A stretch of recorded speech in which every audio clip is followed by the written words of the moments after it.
Welcome to Time News Studios.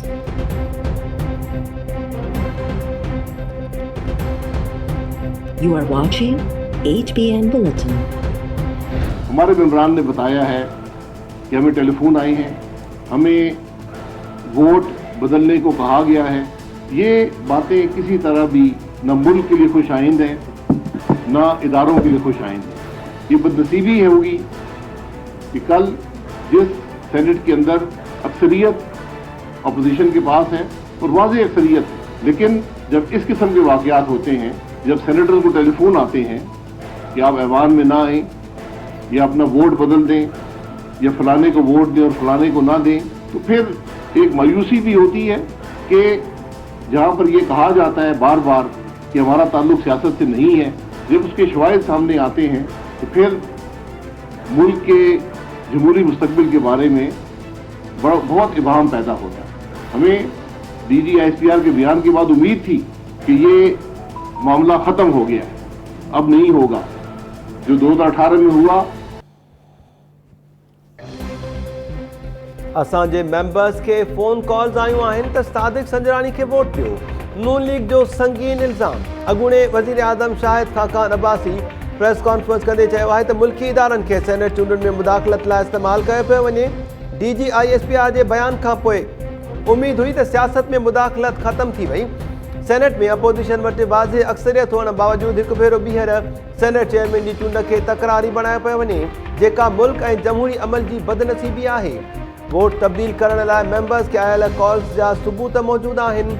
Noon league senator Abdul Karim दावा कई त मूंखे 3 भेरा फोन कॉल्स आयूं ऐं चयो वियो त महिरबानी करे असांजे उम्मीदवार खे वोट ॾियो। मूं इनकार करे छॾियो।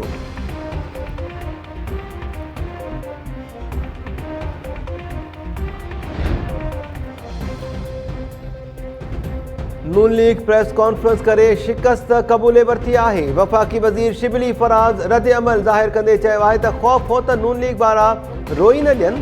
उन्हनि सदाई माण्हुनि खे ख़रीद कयो ऐं हींअर बि ख़रीद करण जी कोशिश करे रहिया आहिनि।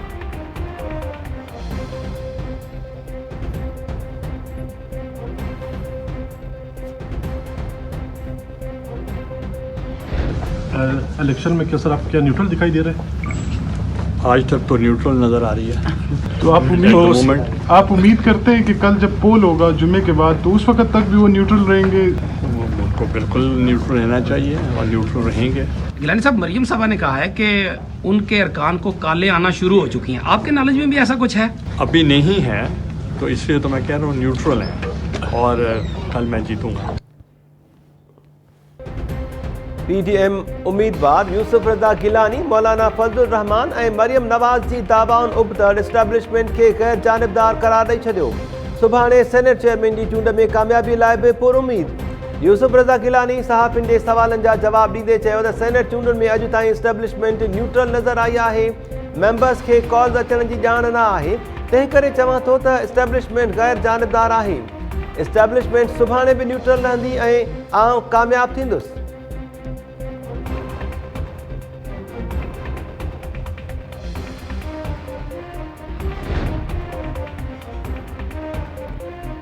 वज़ीर आज़म इमरान ख़ान अॻूणे फाटा सां वास्तो रखंदड़ सेनेटर मिर्ज़ा मोहम्मद आफ़रीदी खे सेनेट में डेप्यूटी चेयरमैन लाइ नामज़द करे छॾियो।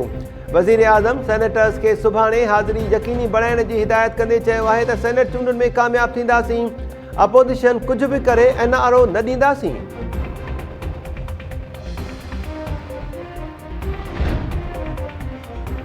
सेनेट में डेप्यूटी चेयरमैन जे नाले ते अञा इतफ़ाक़ नाहे थियो। PTI जी अहम इत्तेहादी MQM पाकिस्तान जो बयान। सेनेटर फैसल सब्ज़वारी चयो आहे त ख़ालिद मक़बूल सिद्दीकी ख़्वाहिश ज़ाहिर कई त डेप्यूटी चेयरमैन जी सीट MQM खे ॾिनी वञे। PTI सां गॾु पीपल्स पार्टी बि यूसुफ रज़ा गिलानी लाइ असां खां वोट घुरियो आहे। असां वोट ॾियण जे हवाले सां अञा फ़ैसिलो नाहे कयो। जमात इस्लामी हिन भेरे बि सेनेट चूंडुनि में कंहिंखे बि वोट न ॾियण जो ऐलान करे छॾियो।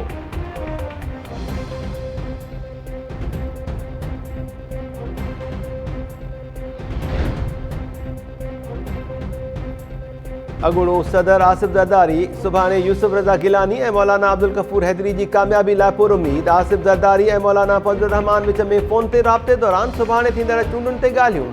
आसिफ ज़रदारी चयो आहे त सेनेट में PDM खे हुकूमत ते सरसी हासिल आहे। असांजो होमवर्क मुकमल आहे। सुभाणे सेनेट चेयरमैन ऐं डेप्यूटी चेयरमैन जी चूंड में समूरनि मेंबर्स हिमायत जी ख़ातिरी कराई आहे। मौलाना फज़लुर रहमान चयो आहे त हुकूमत हॉर्स ट्रेडिंग जी कोशिश करे रही आहे। PDM जे मेंबर्स ते हुकूमती उम्मीदवार सादिक संजरानी खे वोट ॾियण लाइ दबाव विधो पियो वञे। असांजे मेंबर्स खे टोड़ियो वियो त हक़ीक़तूं अवाम आॾो आणींदासीं।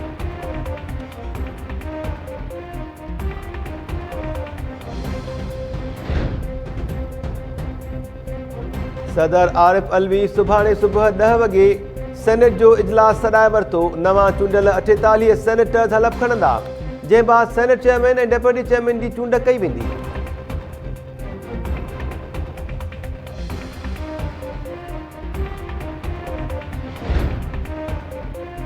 सेनेट चूंडुनि में पीपल्स पार्टी खे वोट छो ॾिना? PTI पंहिंजे ॿिनि MPAs असलम अबड़ो ऐं शहरयार शर खे पार्टी मां निकाली ॾेई छॾी। जैकबाबाद मां चूंडियल असलम अबड़ो ऐं उबावड़ो मां चूंडियल शहरयार शर जी पार्टी रुकनियत ख़तम। हुकुमनामे में चयो वियो आहे त ॿिन्ही मेंबर्स सेनेट चूंडुनि दौरान पार्टी जे हुकुमनि जी भञकड़ी कई। इलेक्शन कमीशन सां राब्तो करे असलम अबड़ो ऐं शहरयार शर जी असेंबली रुकनियत ख़तम कराइण जो फ़ैसिलो।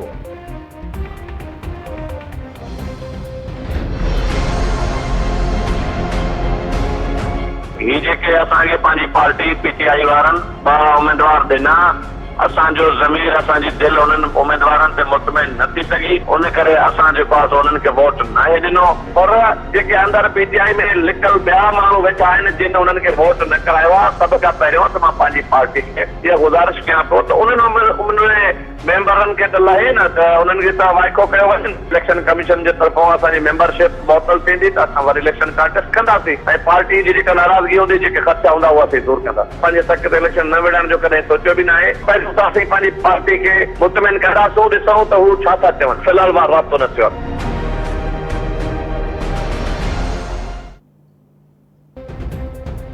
सभ खां पहिरीं ॻुझ ॻोह में वोट ॾींदड़ PTI जे मेंबर्स ख़िलाफ़ कार्रवाई कई वञे। PTI जे बाग़ी MPA शहरयार शर जो पार्टी मां निकाली ॾियण ते रद्द अमल। टाइम न्यूज़ सां ॻाल्हाईंदे MPA शहरयार शर चयो आहे त सेनेट चूंडुनि में पार्टीअ जे उम्मीदवारनि ते असां खुलियल नमूने एतिराज़ वारिया ऐं वोट न ॾिनो। PTI क़यादत असां ख़िलाफ़ कार्रवाई खां पहिरीं ॻुझ ॻोह में वोट ॾींदड़ मेंबर्स खे वाउखो करे। फ़िलहाल पीपल्स पार्टी सूधो ॿी कंहिं बि जमात सां राब्तो न आहे। PTI क़यादत खे मुतमइन करण जी कोशिश कंदुसि। इलेक्शन कमीशन ज़रिए असेंबली रुकनियत मुअतल कराई वई त चूंडुनि में हिसो वठंदुसि, मैदान ख़ाली न छॾींदुसि। कराचीअ जे ख़ाली पियल क़ौमी असेंबली जे तक NA 249 ते 19 अप्रैल ते नंढी चूंड थींदी। इलेक्शन कमीशन शेड्यूल जारी करे छॾियो। नामज़दगी काग़ज़ 13 मार्च खां 17 मार्च ताईं जमा कराए सघिबा। NA 249 वारी सीट फैसल वाबडा जी इस्तीफ़ा बाद ख़ाली थी हुई।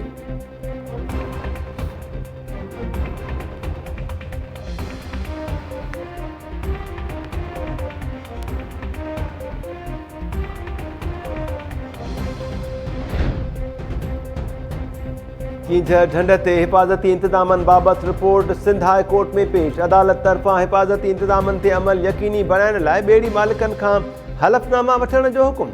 अदालत पंहिंजे रिमार्क्स में चयो आहे त कोताही सबबि को हादिसो पेश आयो त ज़िम्मेवार ॿेड़ी मालिक हूंदो। कंहिं बि शहरी खे लाइफ जैकेट पाराइण खां सवाइ ॿेड़ी में सवार न कयो वञे। ठठो जी ज़िले इंतज़ामिया ऐं पुलिस खे हिफ़ाज़ती इंतज़ामनि ते अमल यकीनी बणाइण जो हुकुम।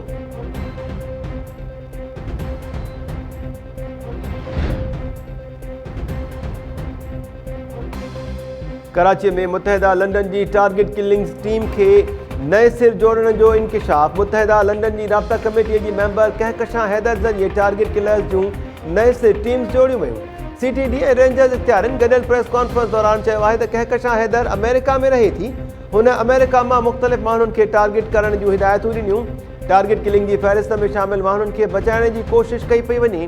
4 अक्टूबर ते गिरफ़्तार थियल टारगेट किलर्स एतराफ़ कयो त कहकशां हैदर जी हिदायत ते क़त्ल कया विया। कहकशां हैदर मुतहदा लंडन जे बानी जी हिदायतुनि ते टारगेट किलर्स सां WhatsApp ते राब्तो करे हिदायतूं ॾींदी आहे। कहकशां हैदर ऐं संदसि साथियुनि ख़िलाफ़ केस दाख़िल।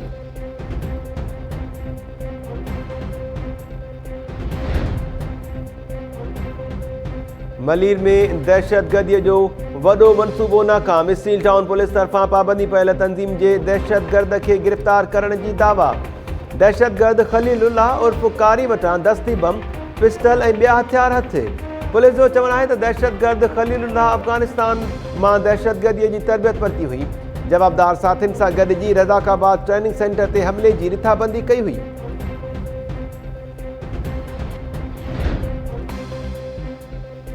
सिंध जे नाणे खाते करप्शन इल्ज़ाम में 3 कामोरनि खे उहिदनि तां हटाए छॾियो। खेनि रिपोर्ट करण जी हिदायत। हटायल कामोरनि में जामशोरो जो ट्रेज़री ऑफिसर नज़ीर भुट्टो, सांगड़ जो additional district account officer Nisar Vighio ऐं हैदराबाद जो ट्रेज़री ऑफिसर शबीर ॾेपर शामिल। हैदराबाद ट्रेज़री ऑफिसर जी look after charge Iqbal Shaikh हवाले। टंडो मोहम्मद खान जो ट्रेज़री ऑफिसर गुलाम कादिर ॼामड़ो जामशोरो बदिली। टंडो मोहम्मद खान में Usman Shaikh additional district account officer मुक़रर। सांगड़ जे ज़िलई अकाउंट्स ऑफिसर 2 अशरफ आराई खे ज़िलई एडिशनल अकाउंट्स ऑफिसर 1 जी इज़ाफ़ी चार्ज बि ॾिनी वई।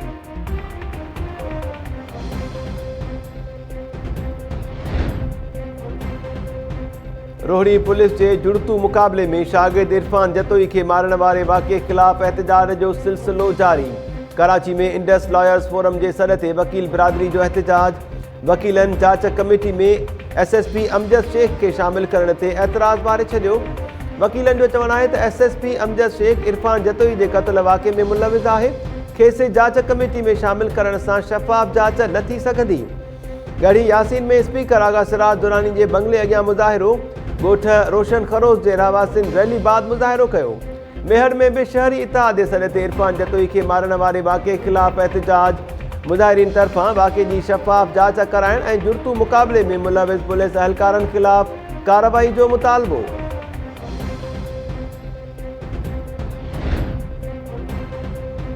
गोलाची लॻ 8 महीना अॻु आपघात सबबि फौत ॼाणायल नींगर सां पोस्टमार्टम रिपोर्ट में बदफ़ेलीअ जी तस्दीक़। नींगर रूपचंद जो फाहो लॻल लाश हथायो हो। नींगर जे वालिद मिस्री इल्ज़ाम हयो आहे त संदसि पुट खे 3 ॼणनि बदफ़ेलीअ बाद क़त्ल कयो।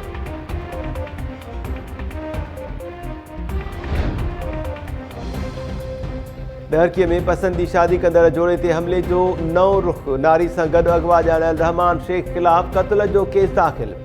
गुज़िरियल ॾींहुं अदालत वेंदड़ जोड़े इमरान शर ऐं आयशा जट मथां अणॼातल हथियारबंदनि हमिलो कयो। फायरिंग में नौजवान इमरान शर जो सौटु सुभान शर क़त्ल थी वियो हो। अगवा ॼाणायल नारी आयशा समेत 2 ॼणनि जो अञा ताईं पतो न पियो। नौजवान इमरान शर केस में मौक़िफ़ इख़्तियार कयो आहे त रहमान शेख अगवा न थियो आहे, हुन ई असांजी मुख़बिरी करे हमिलो करायो। मुंहिंजी ज़ाल अगवा थी आहे। सुभान खे बि क़त्ल कराइण जो ज़िम्मेवार संदसि दोस्त रहमान शेख ई आहे। पुलिस नारी जो पतो लॻाइण ऐं जवाबदारनि खे गिरफ़्तार करण में नाकाम।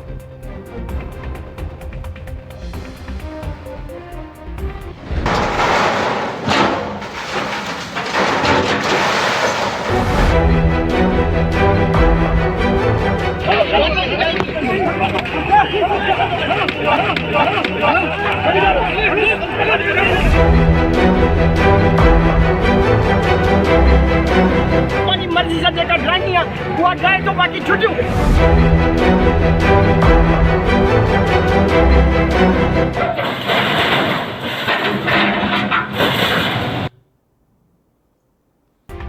सकरन में सरकारी ज़मीननि तां कब्ज़ा छॾाइण लाइ ऑपरेशन दौरान पुलिस अहलकारनि ऐं आबपाशी अमले में झेड़ो।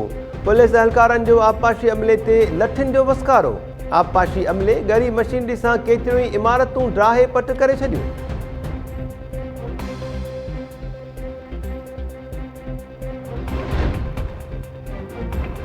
टिकटॉक सां मुआशरे में फहाशी पखिड़िजी रही आहे। पेशावर हाई कोर्ट अॼु खां टिकटॉक एप्लीकेशन बंदि करण जो हुकुम ॾेई छॾियो।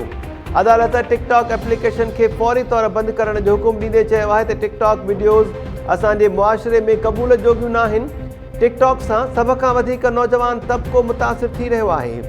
अदालत तरफ़ां टिकटॉक बाबति पेश कयल रिपोर्ट अफ़सोसनाक करार।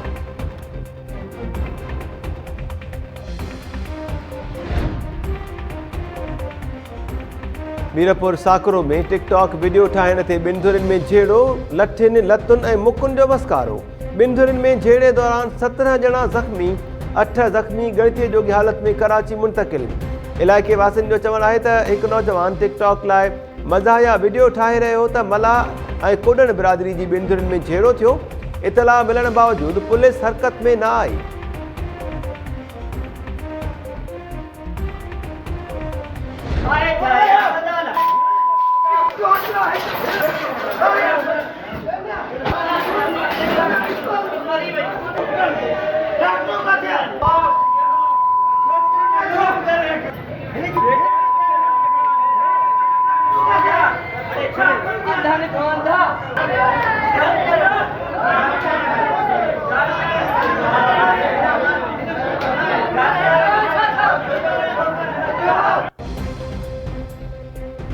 डहरखीअ में निजी क्लिनिक ते ॿारड़ीअ जे पहुचण बाद झेड़ो, ॿारड़ीअ जे वारसनि जो डॉक्टर खे कुटको, डॉक्टर वॉशरूम में लिकी जान बचाई।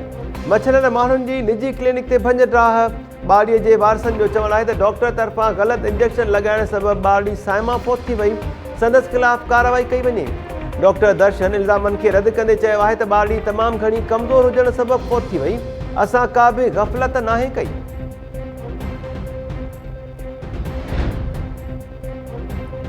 पीसीबी तरफां पीएसएल जूं रहियल मैचिस जून महीने में कराइण जो फ़ैसिलो।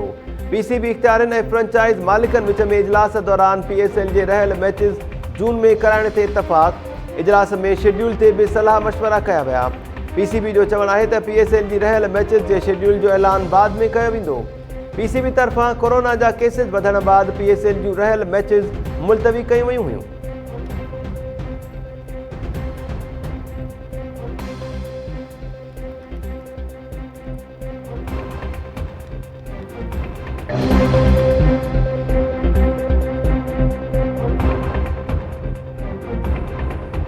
अस्सलाम वालेकुम नाज़रीन, टाइम न्यूज़ में वाक़ई बलिकार चऊं था। मां आहियां महताब अली नूर। हेडलाइन्स हमारी थियूं, तफ़सीली ख़बरुनि सां गॾु हाज़िर थियूं था शॉर्ट ब्रेक खां।